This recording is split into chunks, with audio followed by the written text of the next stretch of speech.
ሰላም የተወደዳችሁ የፕሮግራማችን ተከታታዮች ይህ ጋዮስ ሚኒስትሪ ከኤልሻዳይ ቴሌቪዥን ኔትወርክ ጋር በመተባበር የሚያቀርብላችሁ የጋዮስ ማዕድ የተሰኘ ወጣቶች ላይ ትኩረት የሚያደርግ የቴሌቪዥን ፕሮግራም ነው። እንግዲህ በዚህ ፕሮግራሞቻችን ከዚህ ቀደም እናደርግ እንደነበረው አንዳንዴ እንግዶችን ስቱዲዮ በመጋበዝ አንዳንዴ ዶክመንተሪዎችን እያዘጋጀን ሌላም ጊዜም ደግሞ ለወጣቶች የሚጠቅሙ ያነሳሳሉ ብለን የምናስባቸውን ቪዲዮዎች እያዘጋጀን ነው ወደ እናንተ የምናቀርበው። ዛሬም በአንድ ሰው ህይወት ላይ የተሰራ ዶክመንተሪ አለ። የዝግጅት ክፍሉ ያጠናቀረው ነው። ልጋብዛችሁና በኋላ ደግሞ ተመልሰን እንገናኛለን።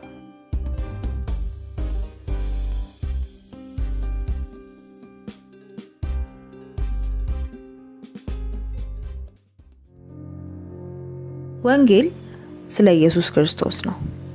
ክርስትናም ክርስቶስን መምሰል ነው። ክርስቶስ በዚህ ምድር ላይ ሲመላለስ በብዙ መከራ እንዳለፈ አልፎም እንደሞተ ሁሉ እንደ ክርስቲያን እርሱን መስሎ መኖር እንደርሱ በብዙ መከራ ያሳልፋል።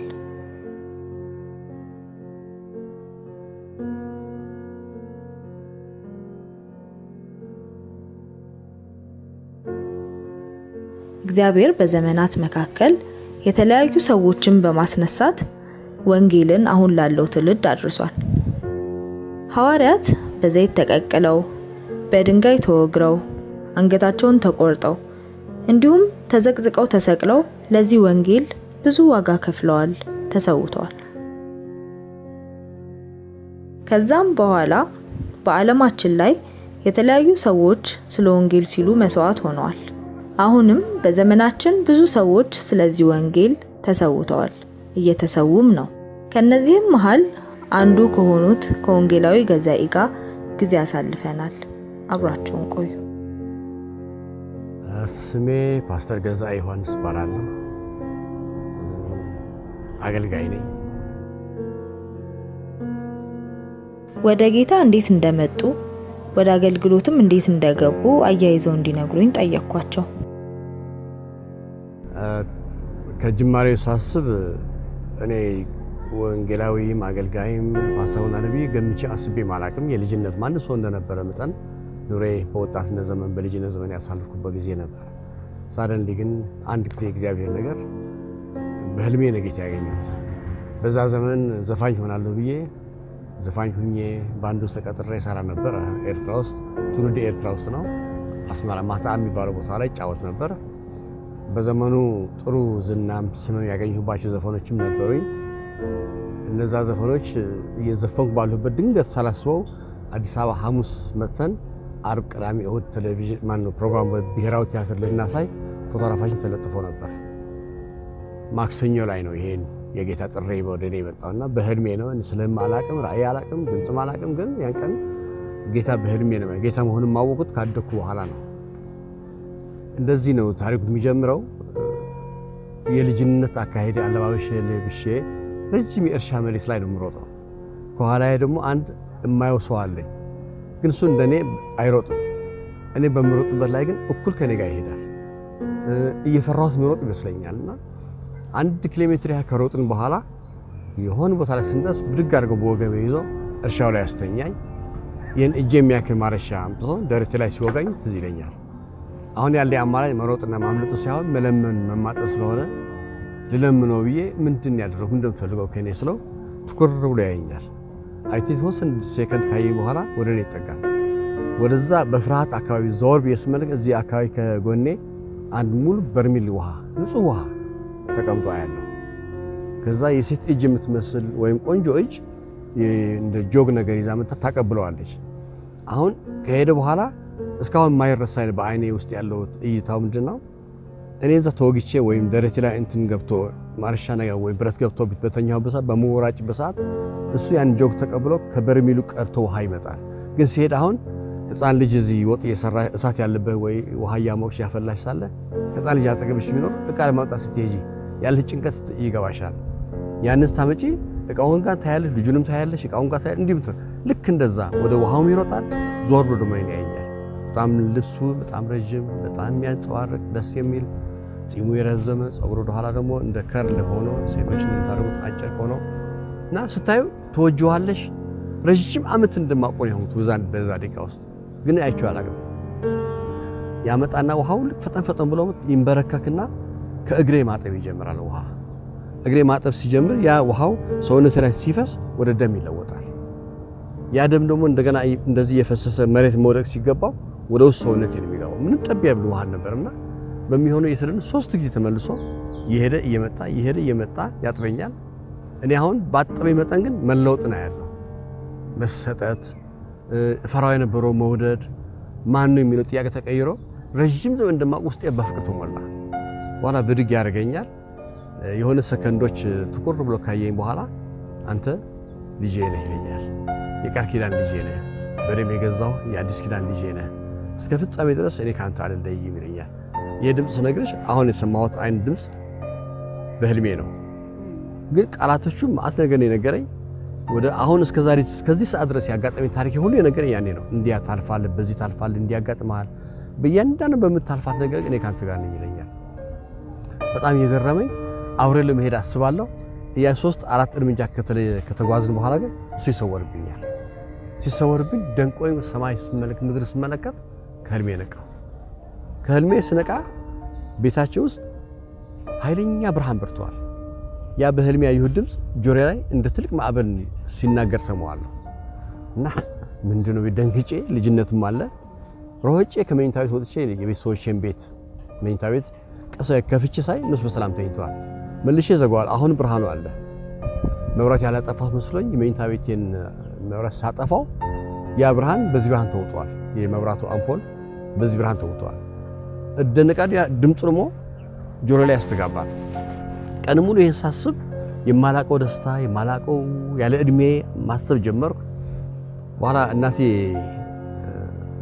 ሚስጥረኛ ነች ሁሉ ክፉ ደግሞ ለሷ ነው የምነግረውና ነገርኳት ለእናቴ እንዲህ ህልም አይሷ ደንግጣ አንተ ልጅ ይሄ አንተ ምት ሁለት ሶስት ነገሮች ነግሬያታለሁና አሁን ደግሞ ይሄን ሰን ደነገጠሽ ምንድነው ያንተ ህልሞች ይሄ አባይምጡና ነግራቸዋለን ተብሎ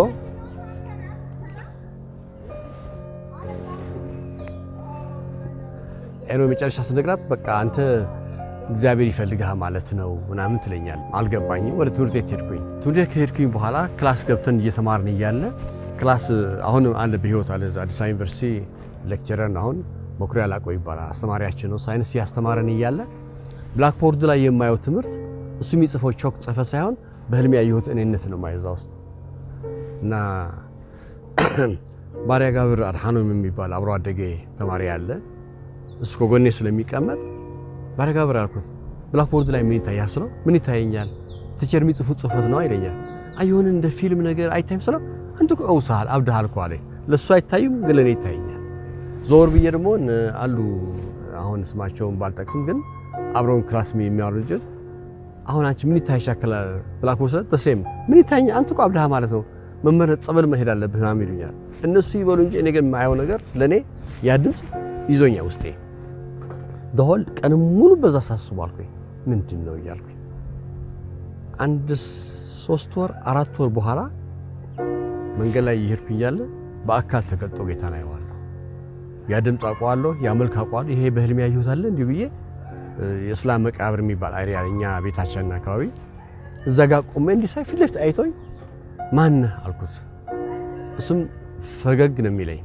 ፈገግ ብሎ ነው የሚያየኝና በጣም ገረመኝና ምንድነው ይሄ ያዩት ብዬ በጣም ጓደኛዬ አብሮ አደገ ዮናስ ገብሬስ ይባላል ዛሬ በህይወት የለም እሱን አናግረዋለሁ አንተ የሆነ ነገር ሆነሃል ማለት ነው ይለኛል እሱ እንደዚህ ጀመርኩኝ 4ኛው ወር ላይ ስደርስ ከጌታ ጋር መናገር ድምጽ ሰማው ማን የሚያናግረኝ ብዬ እዚህ ኢትዮጵያ ሆቴል የሚባል ትልቅ ሆቴል አለ እዛ ውስጥ እዛ ከተማ ውስጥና ያ ድምጽ መጥቶስ በስሜ ሲጠራ ገዛይ ሲለኝ ሮጬ ወደ ሆቴሉ የገባሁት በዛ በእኛ ዘመን ደግሞ ሆቴል አይገባም ወጣቶች ተማሪዎች አይገቡም ትምህርት ነውር ነው ከፍራሃት ተነሳ ዘልዬ የገባሁት እዛ ውስጥ በኋላ አስተማሪ ምን ሆንክ ሲለኝ የሆነ ድምጽ ሰማሁ ስል የሆነ ነገር ገባው ለካሱ ባክ ያረጋ ነው ድሮ አረና በኋላ ቤት ፈልጋለሁ ብሎኝ የመጀመሪያ ነገር የነገረኝ እሱ ይሄ ነገር እኮ አንተ በእግዚአብሔር ተመርጠህ ማለት ነው ይለኛል ማንነኝ እኔ ምንድነው መመረጠው ምናምን አልገባኝም 6ኛው ወር ላይ ነው ጌታ እንደገና በህልም የመጣና የመጀመሪያ የጸጋ ስታይ የማሰው ህልም ነው ለኔ ጌታን ያየሁበት በዚህ መንገድ ነው ወደ ጌታ የመጣሁት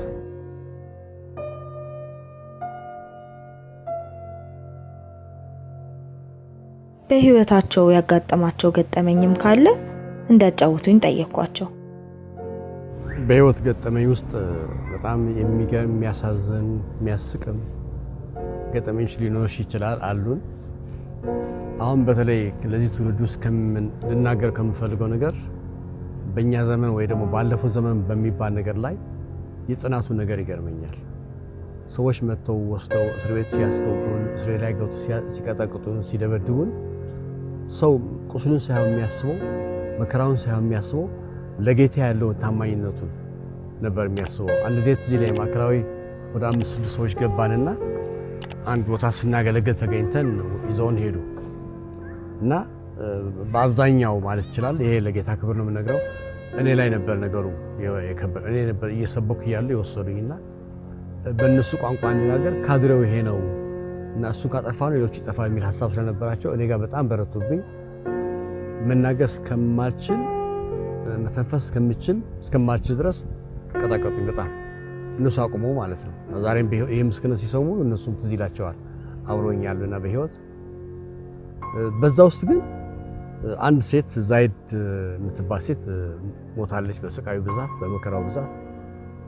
እሷ ስትሞት ግን መሞቷን ሳይሆን የምናየው ቀደመችን ጌታን ለማየት እያልን ምን ጓጓው የነበረ ነገር ሳስብ ይገርመኛል። አሁን ኮሷ በጌታ ኮነች 5-6 ደቂቃ በኋላ ግማሽ ሰዓት በኋላ 15 ደቂቃ በኋላ በተለይ መርማሪዎቹ መሞቷን ሲያውቁ ደንግጠው ወደው ይዘዋት ይሄዱት እና እኛ ግን ሞተሽ ብለ ከማልቀስ ይልቅ ሁለት ነገር በልባችን ነበር። አንድ እድለኛ ነች ከዚህ መከራ ሰቃይ ተገላገለች እንላለን። ሌላው እድሏ ደግሞ ምንድነው ጌታን ለማየት ቀደመችን። ይሄን በመናወራው እና ሰው ሞተ ሲባል ለኛ ተለየን ሳይሆን ቁጭት ነገር አሁን ኮይኔ ኮሱ ጌታን ያያየ ከመላእክት ይዘምረን ያለው እኔ ሙዚ መከራን ያያሉት ያለሽ እንጂ ጸጸት የሚባል ነገር የለንም። ይሄ ነበር አንድ በጣም የሚገርመኝ። በቅድስና ዙሪያ ላይ ስንሄድ አዲስ አበባ ሙሉ ወንጌል ያኔ ሙሉ ወንጌል ነው ናዝሬት ስኩል አካባቢ በነበረች በጊዜ 1964 ዓመተ ምህረት ላይ እኔ ያኔ ትንሽ ልጅ ነኝ። በቁጥርም ትንሽ ነበሩ ቅዱሳን እና አንድ ወንድ በአብዛኛው የዩኒቨርሲቲ ተማሪዎች ናቸው። ፊሊጶስ ከሜሪ ነጋሽ ተካ ኢንጂነር ግርማ አሁን ያሉት እነዚህ ሰዎች በፊሊጶስ ከሜሪ ቤት ውስጥ ነበርና ፕሮግራም ቸርቹ የተጀመረ የመጀመሪያ ከዩኒቨርሲቲ ጊዜ ሲኖራቸው መጥተው እዛ ይጸልያሉ፣ አብሮ ይጸልያሉ፣ አብሮ ያመልካሉ። ከዛ ሰዓት ሲደርሱ ወደ ክፍላቸው ይገባሉ። አንድ ወንድም እየጸለየ ቆይቶ ወደ 10 ሰዎች ይሆናሉ።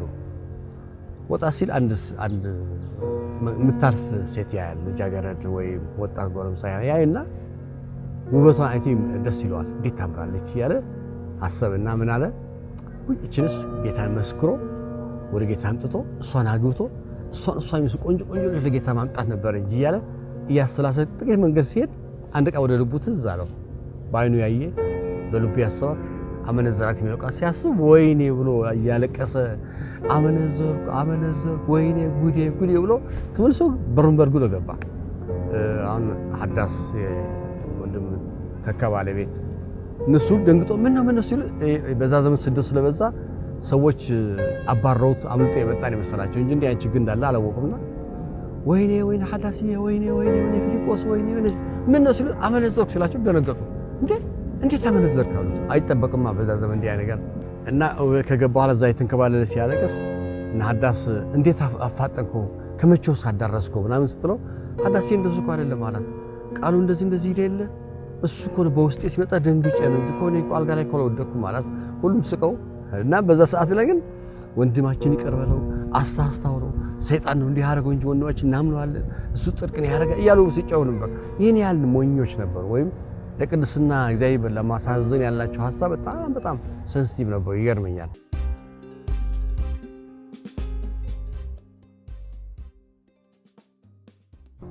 ሌላው ማዕከላዊ ወደ እስር ቤት ሲወስዱ በየመንገዱ ለሚያይ ሰው መሞታችንን አምነን ነው የምንገባውና መሞቴ ካልቀረ ሳልናገር እንዳይቆጨኝ በሚል ሐሳብ ለሚያልፈው ሁሉ አንተ ኢየሱስ ያድናል እያልክ ነው የምትናገረው። ኢየሱስ ያድናል የታሰርኩት በይል አይደለም ኢየሱስ አምልኬ ነው ተወየሪ አላመልክም አልተውም ብዬ ነው ሰው አፋቸው እስከሚይዝ ድረስ ይሄን እናገር ነበር። ይሄ በዘመኑ ለጌታ የነበረን ፍቅር ያሳያል። ሶስት ይለኛል። አንድ ጊዜ ደግሞ መርማሬ በጣም ሊያስክደኝ ወደሚችል ደረጃ ላይ ደረስኩ። ተስፋ ቆረጥ ደም በአፌም አፍንጫዬም ይወጣል። መንቀሳቀስ አልችልምና እቺ ጣትሽ ነው መናገር ከፈለሽ መካር ከፈለሽ እንዲህ ስለታሰረን በፌዳላ የሚባል ተገልብጠህ የምትገረፍበታልና እቺ ምልክት ስትሰጫቸው እንዳትጮይ አፍሽ ላይ ጫቅ ስለከተቱብሽ መናገር አትችልም። እቺን ምልክት ስትሰጫቸው ይፈቱሻል። እና ልክ እንዲህ አድርጌ በቃ ንስሐ ልግባ ተገርፌ እንዲከምሞት ትንሽ ቀን ልቆይ ወንጌል ልስበክ ስለዚህ አልሙት በሚል ሐሳብ እጄን ላወጣ ስል ራእይ አየሁ። ጌታ ኢየሱስ ከዚህ በላይ ነው የማየው። ሰውነቱ በሙሉ ደም በደም ሆኗል። ከዚህ የሚወጣ ከጭንቅላት የሚወጣውን ደም ይሄን አይኑን እንዲሸፍነው ነው የማየው። ሊያየኝ ይፈልጋል፣ ደሙ ይሸፍነዋል። 3 ጊዜ እንደዚህ አየሁኝ። ወልክ እንደሳይ ኃይል ተበረታታሁ። በቃ ውስጥ የሆነ ገባና አልከደም እንደፈለጋችሁ አርጉ ስል ሰውየው ገርሞት እንዴ ምን አጋጠመ ምንድነው ያየው ምን አዲስ ነገር መጣ አለኝና በቃ አላደርግም አልከደም የፈለግኩ አርገኝ ብዬ ተነሳሁበት ጊዜ ነበርና በመከራዎቻችን ጊዜ ጌታ ከኛ ጋር ነበረ። ነው ወንድም ተስፋዬ ጋቢሶ በታሰሩበት ዘመን ውስጥ ልናያቸው ሄደን ነበር። እኛ ትንሾች ግን ትልቅ ጸጋ ነበርና ለካፒቴን ዮሐንስ የሚባል አየር መንገድ የሚሰሩ ፓይለት ነበሩ። ሌሎች ወንድሞች ተስፋዬ ጋቢሶ ልናያቸው ሄደን እኔ የማይረሳኝ እዛ ሄደን ሰውነታቸው በጣም ቆሽሸዋል፣ ያካሉ፣ መጥፎ ነገር አላቸው። እንደዛ ሆኖ ግን ይጸናሉና በተለይ ካፒቴን ዮሐንስ ተስፋዬ መጥቶ እዛች ሶሚ ቆምባ ቆመን ስናይ ተስፋሽ ያሉት እንጂ አይዟችሁ እየጸለይን ነው ከአንዳንድ የመንግስት ባለስልጣናት እየተነጋገርነውና ነገራችሁ በአጭር ቀን ያልቃል ሲለው ተስፋዬ ጋቢሶ ያለው ነገር ይገርመኛል። አይ ካፒቴን አለው ለኛ እንዳትጸልዩ እኛ ተስማምቶናል፣ ጥሩ የሥራ መከር እዚህ አለ፣ ይልቅኛ ስለናንተ እየጸለይን ነው እንድትጠነክሩ ብሎ ያለበት ቃል ሁላችንን ያለቀሰ የኔ ጽናት ነበረ። በእነ ተስፋዬ ጋቢሶ ብዙ አልተወራም። ተስፋዬ ጋቢሶ ማውራት አይፈልግም፣ ራሱ መግለጽ አይፈልግም። እኛ እንደው ደፍራ አንዳንዴ እናገራለንና እሱ ሰላም ነው፣ ሁሉ ነገር በሰላም ነው የሚጨርሰው። ግን ብዙ ነው ፍዳቸውን ያዩት። በማልዳ አስነስቶ ውሃው ሲነክሯቸው ቀዝቃዛ ውሃ ውስጥ በሳማ ይገርፏቸው ነበር፣ ራቆታቸው ሜዳ ላይ ያወጧቸው ነበር። አሁን የነሱ አይናገሩም፣ በቃ ደረጃው ነው። እኛ ደግሞ ያለፈው ነገር ለጉራ ሳይሆን የምናወራው በዘመናት መካከል እግዚአብሔር በእኛው ሲሰራው ስራ መነገር አለበት የሚል ሐሳብ ይዞን ነው እንጂ ብዙ አለ። ብዙ አብደላ የሚባል ወህኒ ቤት አዲስ አበባ ወህኒ ቤት የመጀመሪያ ሰማዕት የሆነው እሱ ነው። ሌሊት ታሞ በተሰቃየበት ሰዓት ላይ በሬ ተንኳኳ፣ ሰው ሊሞት ነው ሲላት ሄድ ደግሞ ጴንጤ ሞታ አልሞተ ምን ዋጋ አለው ተብሎ 6:20 ከሌሊቱ ወህኒ ቤት ላይ የሞተ ሰው አውቃለሁ። የመጀመሪያ በኢትዮጵያ በቤተሰብ ታሪክ ውስጥ የመጀመሪያ ሰማዕት እሱ ነው። አብደላ ይባቀ እስልምና የመጣ ሰው ነበር እና በዛ ዘመን የነበረው ነገር ክርስትና ስታስዩ ጽናቱ ነው የሚታይሽ። ሞት ቢመጣም ጌታን ስለማየትና ስለመናፈቅ ነው የምታየው። መከራው ቢበዛ እኔ ከአባቶች አልበልጥም ነው የምትዩ። እንደዚህ አይነት ጸጋና በረከት ነበር ለኛ በዛ ዘመን ያልተለፍነው።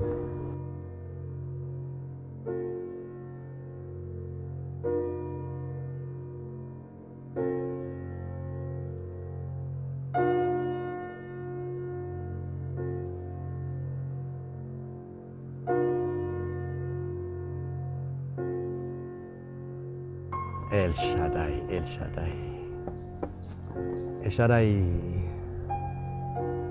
ብዙ ነገር ያየሁበት ብዙ የሰራሁበት ጌታን በግሌ ካገለገልኳቸው አገልግሎቶች ትልቁ ስፍራ የምሰጠው ለኤልሻዳይ ነው እና ጌታን ያገኘሁባቸው ዘመናት ውስጥ ሳስብ በጌታ ረጅም ዓመት ቆይቻለሁ። ግን እሱ መናገር አስፈላጊ ባይሆንም ኤልሻዳይ ግን ለኔ እንደ ህይወቴ ነው፣ ደሜ ነው። አንዳንዴ ውስጤ ከመግባት የተነሳ ኤልሻዳይ ሰው ሲዘምሩ ወይ ኤልሻዳይ ሲሉ የባለቤትነት መብት ይሰማኛል። እኔ ሳያስፈቅዱ እንዴት ኤልሻዳይ ይዘምራሉ? እስከዚህ ድረስ ሞኝ አድርጎኛል። ኤልሻዳይ እኔ በህይወት ዘመኔ ውስጥ ጋዜጠኛ ሆኜ እሰራለሁ የሚል ሐሳብ አልነበረኝም። ግን አንድ ጊዜ በአንድ አውሮፕላን ላይ የሄድኩኝ አንድ የውጭ ሴት ነች፣ በጣም ትልቅ ሴት ነች። እሷ መጣ ስለኔ መናገር ጀመረችና አብረን ጎን ለጎን ተቀመጥነው። በትውልዷ ግሪካዊት ነች፣ በዜግነቷ ደግሞ እንግሊዛዊት ነችና ቁጭ ባልንበት ሰዓት ላይ ጠቅላላ ታሪኬን ትነግረኝ ጀመረች። ህይወቴ ታሪኬ ማን ነገረሽ አልኳት። እኔ ነብይ ነኝ አለች። አንተ እንደዚህ ነው ተሆነ ታሪኬ ሁሉ 7 ነገሮች ነገር 7 ተፈጽሟልና ኤልሻዳይ ከዛ ነው የሚጀምረው። አንተ በጋዜጠኝነት የምታገለግለው ደግሞ መንገድ ደግሞ ከሙስሊሞች ጋራ ነው፣ ከክርስቶስ ማን ነው የወልድ ተቃዋሚዎች ላይ ነው የምትሰራው። በብዙ መከራ ታልፋለህ። ህይወት ሁሉ መከራ ነው፣ ግን ለሰከንድ እግዚአብሔር ካንተ አይለይም አለች። እና ይሄ በጊዜው ጋዜጠኛ መሆን ማለት አንድ ጋዜጠኞች ጓደኞች ስለነበሩ በዛ ሰዓት ደሞዛቸው 75 ብር ነበርና ያ ትንሽ ደሞዝ ነው። በጊዜው ግን ይሰራል። በጣም አዝኜ እኔ ጋር የት ነው እኔ ማልችልም ያልኩ ስከራከር ወደህ ነው አለች። የሚያጋጥመኝ የማልፋችሁ ታሪኮች ሁሉ ከነገረች በኋላ ሳላስበው በአመቱ ወደ አልፈለኩ ወደ ጋዜጣው ገባሁ። በዘመኔ ግን ትልቅ ስራ ሰራሁ። ኤልሻዳይን የማያውቅ ሰው የለም። በኤልሻዳይ ብዙ መከራ አይቻለሁ። ወህኒ ቤቶችን በደንብ ቀምሻለሁ። በወንጌል ካገለገልኩት እስር ቤት ይልቅ በኤልሻዳይ ብዙ ጊዜ ገብቻለሁ። ወደ 4 ጊዜ ከሞት ተርፌያለሁ። እዚህ ሸበሌ አካባቢ ብሔራዊ ቲያትር አካባቢ ለመገደል ተሳስቶ ጨርሶ መጥቶ ጌታ በሚገርም ይሄ ነው በማይባል መንገድ አትርፎኛል። ፈንጂ በፖስታ ሰጥቶኛል። እኔ ሳላውቅ ብዙ ጊዜ ማስታወቂያዎችን ካብለው ስለሚሰጡኝ ማስታወቂያው ስለከፍተው አንድ እግዚአብሔር ተዋለበት ከባድ ድምጽና እንዳትከፍተዋል ምንድነው የደንግጬ ያን ከጌታ ጋርሞ ብዙ ምናወራበት ነገሮች ስለነበሩ ሄጄ ለፖሊስ ነው የሰጠሁት። እነሱ ደንግጠው ከዛ ነው ነገሮች እየከበዱ የመጡት። እስከ መንግስት ድረስ ጉዳይ ደርሷል። ፍርድ ቤት ብዙ ጊዜ ቀርቤያለሁ። ለምን አተዋቸው የተባልኩበት ጊዜም አለ። አሰቃቂ ነገር እዚህ ሸበሌ በተለይ ካጋጠመኝ ነገር ውስጥ ዳንኤል ጣሰው አሁን በህይወት አለ። የቦንኬ በኢትዮጵያ ተወካይ ነው። እኔና እሱ በማልዳ ደወለልኝና በጣም ፈልጋለሁ ብሎኝ ተገናኘን። መጣን። እኔና እሱ መኪና ጎን ለጎን ቁጭ አድርገን ይነግረኝ ጀመረ። ጌታ ለሱ የነገረው አሁን በሞትና በህይወት መካከል ያለው ግን አንዳች አትሆንም አይዞህ የሚል ሐሳብ ከሱ ሰማሁ። ምንድነው ብዬ ዝም ይስል ሎምባርዲያ የሚባል ሆቴል አለ። እዛ ምሳ ልብላ ገብቼ ስወጣ ከኋላ አንድ ሰው ማላውቀው ሰው ነው። ትልቅ ሰው ነው። በእድሜው ትልቅ ነው። ሰውነቱም ጽና ሰንጥ ያውጥቶ ሳንጃ ክላሽ ላይ የሚደረገው ልክ ጀርባ ላይ እንዲወቅቶ ይጥለኝ ሲል ዳንኤል ጣሰው ያዳነኝ እንዲህ ገፍትሮ ጣለኝ። ከዛ ሲመጡ ደህንነቶች መጡ። እዛ አካባቢ ነበሩ ሰዎች ይዘው ሰውየው ወሰዱት። እኔ ስለሱ ምግብ ጀመር። ተውት ባካችሁ በቃ ይሄ ህይወቴ ነው አልኳቸው። አንድ ትዝ ይለኛል ከዚህ ተረፍኩበት። አንድ አውቶቡስ ተራ ወደ ናዝሬት አገልግሎት ለይሄ ሲል ደግሞ እንደዛ አፍነው ይዘውኝ ባሱ ሊገሉ ይችሉ የማላውቀው ሰው ተነስቶ ስለኔ ተከራከረልኝ። እንደዚህ ነገሮች ያጋጥሙኛል። ይሄ መመታት መደብደብ ዝም ብሎ ሰው በየቀኑ ቁርስና ምሳዬ ነው። የአንድ ቀን ደግሞ ይዞኝ ግን ሆቴል ቁጭ ብዬ እያለሁ ከኋላ መጥቶ ቢላውን እዚህ አድርጎብኝ በቃ ያኔ ተስፋ ቆርጦ ይዘውኝ ወደ 5-6 ሰዎች ናቸው። አንደኛው ትዝ ይላል ሶማሌ ተወላጅ ነው እና አሁን የመጨረሻ ላይ ደርሰሃል፣ ከዚህ በኋላ ነብያችንም አትሰድብም፣ እስልምናም አታቃልልም፣ በመጽሔትም አትጽፍም፣ አለቀልህ አለኝ። እሱ ይለቅልኝ አልኩት። ግን አንድ ደስተኛ አልኩት አልሰጠም። ቢላውን እዚህ ጋር እየሆነ ነው እና ወንድሞች ናቸው አላቃቸውም። እነሱ ዘለው መጥተው እሱን ይዘው ሳንታውን ይዘው መልሰው ሊወጉት ሲሉ ፖሊሶች መጡና ገላገሉና እኔ ተውት አልኳቸው። እኔ በህይወቴ ነው አልኳቸው።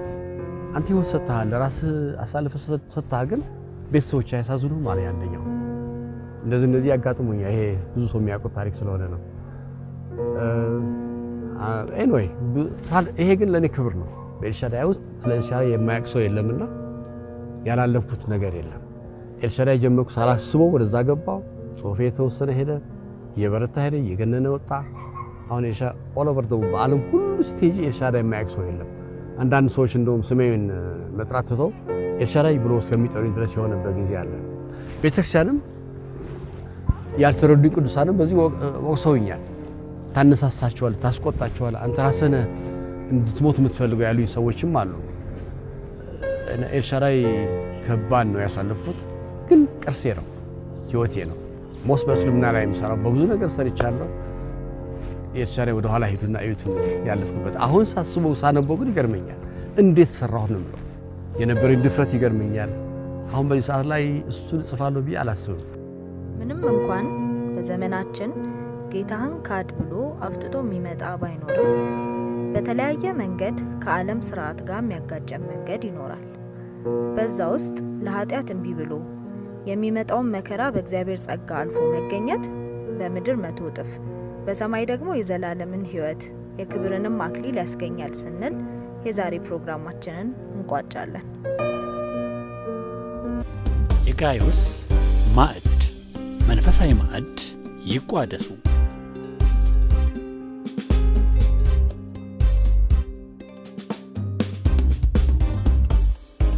እንግዲህ ተመልካቾቻችን እንደተከታተላችሁት ነው በወንጌላዊ ገዛኢ ህይወት ላይ የተመሰረተ ይህንን ዶክመንተሪ በእውነት ብዙዎቻችንን ትልቅ ትምህርት ትልቅ ነገር እንደሚያስተላልፋለን አምናለሁ።